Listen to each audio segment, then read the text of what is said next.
Cette conférence de 3 journées a été réalisée dans un contexte sociopolitique et sécuritaire marqué par une demande et une exigence grandissante pour des réponses répressives face aux crimes financiers, aux violences des gangs et aux violences sexuelles. Ces crimes affectent la mission régalienne de l'État et l'empêchent de satisfaire les droits socio-économiques de base de la population conformément à ses engagements internationaux. Conscient du devoir incombant à la justice, le Réseau national des magistrats haïtiens RENAMA, en partenariat avec le ministère de la Justice et de la Sécurité publique, avec l'appui du Haut-Commissariat des Nations Unies en Haïti, du Haut-Commissariat des Nations Unies des droits de l'homme en Haïti, a organisé une conférence internationale portant sur la nécessité d'instaurer des pôles judiciaires spécialisés afin d'apporter des réponses à ces catégories d'infractions complexes.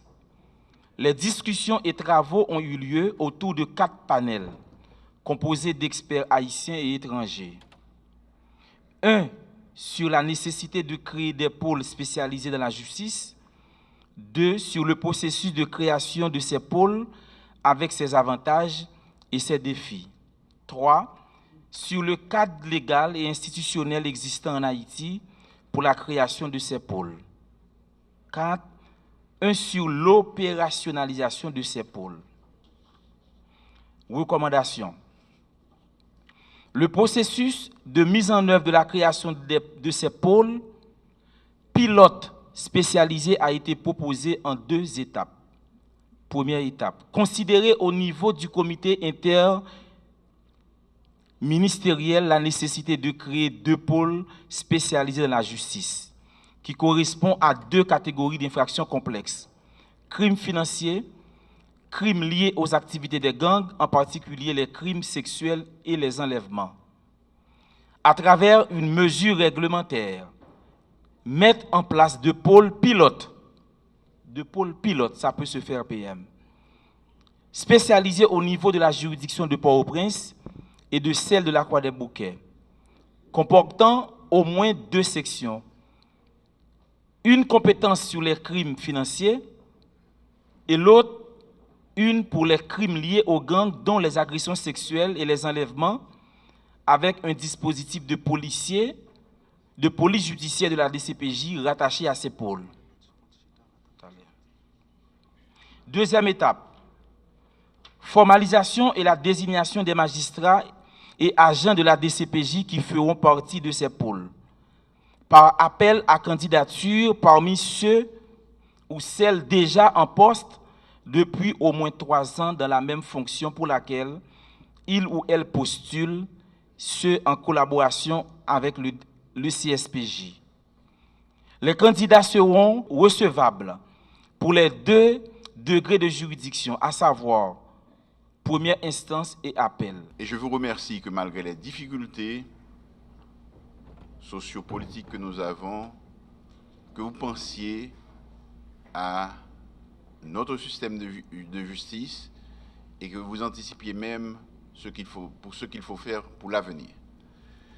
Je vous promets de prendre en considération ces propositions et de le soumettre au gouvernement et que le plus rapidement possible, nous puissions prendre des décisions qui aillent dans le sens positif de l'amélioration de la distribution de la justice en Haïti. Le Conseil supérieur du pouvoir judiciaire, CSPJ, applaudit chaudement cette initiative du Réseau national des magistrats haïtiens, RENAMA, sous la houlette de son dynamique président, Maître Hickenson et Dumé, ou bien magistrat Hickenson et Dumé, en partenariat avec le ministère de la Justice et de la Sécurité publique, MJSP, appuyé notamment par le programme des Nations Unies pour le développement NUD, le Haut-Commissariat des Nations Unies pour les droits de l'homme.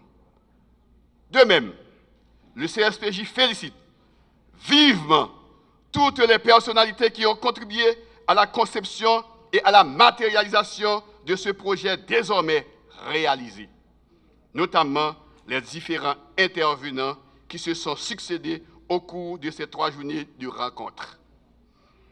Bien qu'il n'ait pas eu le privilège de faire partie du staff des instigateurs de cette conférence internationale, le CSPJ se réjouit néanmoins d'avoir pris part à cette assemblée. Forger des lendemains meilleurs est tributaire des actions d'hier et d'aujourd'hui. Cette démarche d'envisager, de penser la création des pôles judiciaires spécialisés rentre certainement dans ce cadre.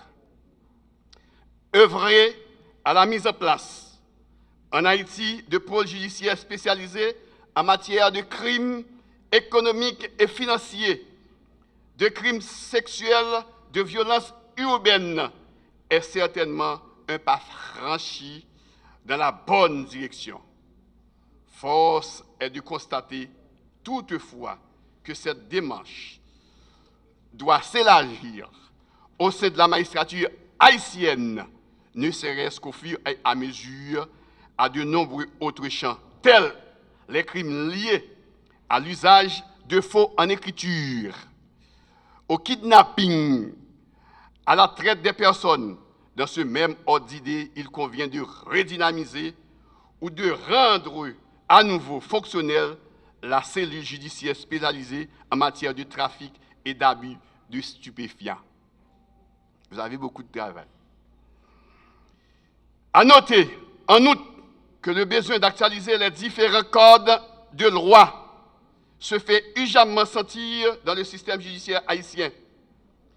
Ces instruments, notamment code de procédure civile, le code rural, le code pénal, le code d'instruction criminelle, datant de 2 siècles environ pour la plupart, affichent une obsolescence déconcertante.